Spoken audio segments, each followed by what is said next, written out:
Assalamualaikum geng kebun. Pagi yang serasi, air makisah yang saya buat ni sesuai untuk jadi penawar batuk.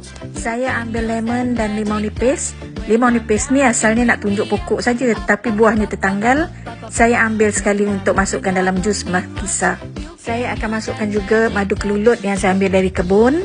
Saya larutkan gula batu kerana air ni nak diminum oleh cucu-cucu saya. Perlu ada rasa manis.